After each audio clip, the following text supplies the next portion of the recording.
So where you can go and stand wherever you want, whenever you want. And we started in 2017 after participating in and winning the first edition of Elon Musk's Hyperloop competition. And then we continued to develop a commercial, viable Hyperloop system. And when we started with that, we set ourselves 3 major goals, which we call our 3 zeros. The first of them is to develop a Hyperloop system that will have 0 emissions. The second is to develop a Hyperloop system that will have 0 delays in order that you always arrive and depart on time. And the third, and that's because safety is our highest priority during the whole design process, is to develop a system that will have 0 fatalities. So 0 emissions, 0 delays, 0 fatalities. And when we started with developing this Hyperloop system, we also noticed that this was something that we could never do that alone. So therefore, we're developing the Hyperloop with a lot of partners. And we do that in an open ecosystem. And that means that every company that has a certain core competence that's relevant for the future Hyperloop market can already work together with us and pre-position themselves in this market. And this is going great so far. We're working together with more than 50 companies from all over the world. And it's extremely exciting to see how motivated every company is to realize the Hyperloop together. And all the achievements that we have achieved up to date, and also especially today, could have never been possible without the support of our partners. So therefore, I would also say a very big thank you and raise a very warm round of applause for all the partners that make this happen.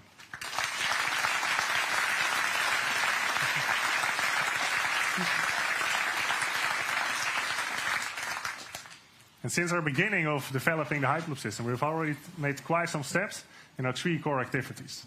And the first of that is the technical development, where we have realized Europe's first full-scale operational Hyperloop. The second, that's the Hyperloop implementation, where we've done an in-depth study of a Hyperloop between Amsterdam and Frankfurt. And the third, that's on standardization, where the European Commission has officially launched a standardization procedure to work towards one unified Hyperloop standard. And all those developments, they could have never, ever been possible without one thing. And the thing I'm talking about now is, of course, the whole Hard Hyperloop team. A team of almost 30 people that are working day and night, weekends, extremely motivated, dedicated, and passionate to make this a reality. So therefore, I would also like to raise a very warm round of applause for the whole Hard Hyperloop team.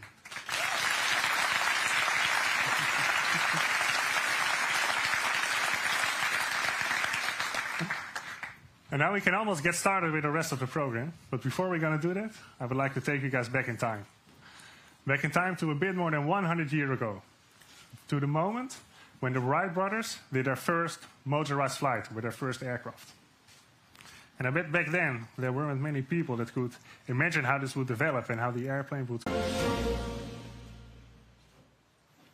So what is the urgency? Why do we need Hyperloop now? That's what we're going to discuss with 3 amazing guests. Please welcome. She is the president of the FMA, Ideke Desentje.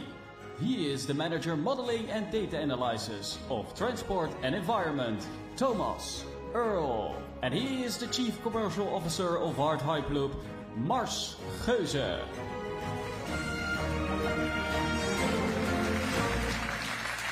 Hi, welcome everybody. Mars, take a seat. Thank you. Mars, you're one of the co-founders. Yes. It's windy in here. Yeah. You won't have that in Hyperloop. Yeah, it's nice. It's a little bit cooler. What is your role at the moment in the company? My role in the moment, yeah. So we started as 4 technical co-founders. So I was very sure with all that technical expertise that we could do all the technology like we will prove today. But my role in the company is much more on everything with market development. So developing routes together with local stakeholders, looking at what kind of benefits can I get from a Hyperloop, what kind of steps can I take to get towards a route, working on the standardization, and lastly, everything surrounding the passengers, the end users. It's a very young team, right? It's a very young team. Yeah. How old are you? I'm 26. Okay. Yeah, but we are, we're expanding and we have a lot of diversity. We have about 10 nationalities in the team, so it's also very diverse. Great. Why do we need Hyperloop now, in your perspective? So if you look at all the different modalities that we have right now, you notice in each of them that we're sort of reaching the limits. Yes. Whether you're on the road, in traffic, or whether you're in the train, it's very difficult to fit more cars on the same roads. If you make them wider, usually you just get a wider traffic jam. Yes, exactly. You know, but so obviously we need to invest into infrastructure.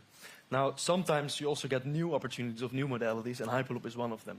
And you could only look at it at it's a very high speed modality, but you could also say it's a modality with very high capacity. Many passengers can use it. It has a very high frequency. It's reasonably easy to implement along existing highway and along existing rail. So it's just a good modality to always take into account for anything where you have a lot of congestion and you want to make better connections between the cities. But don't you think like, okay, yeah, the real specific niche where Hyperloop really jumps out is that it's the only modality that can go at very high speeds and is very efficient. And therefore the niche of replacing short-haul flights with a more efficient alternative is really where Hyperloop jumps out. But don't you think we have like bigger problems to focus on? I mean, climate change, for instance. Oh yeah, first of all, if you only focus at your problems and blind for anything else, then you'll miss out on some good opportunities. The joy of life.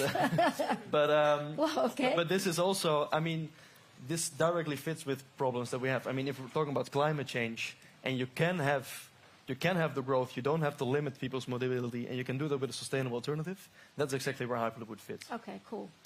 Thomas, you work for Transport and Environment. What is it your organization stands for?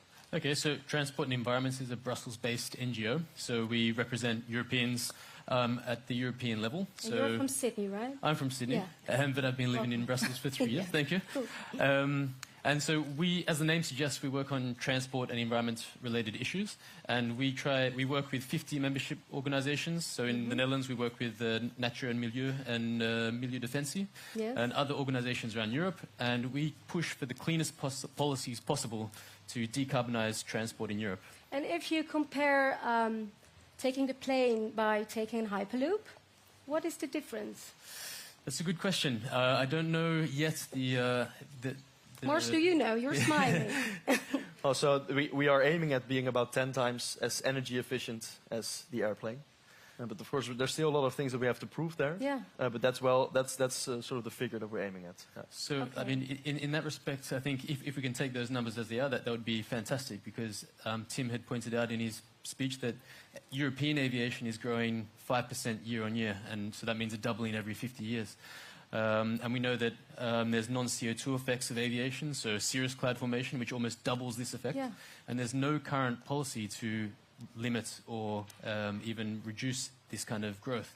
So if we're going to wait... All my hopes are on you, Thomas. Well, I mean, we're working on it. But we have to also be careful of technologies which might not be ready and which might come too late. But why not invest in trains which are already there and just speed them up?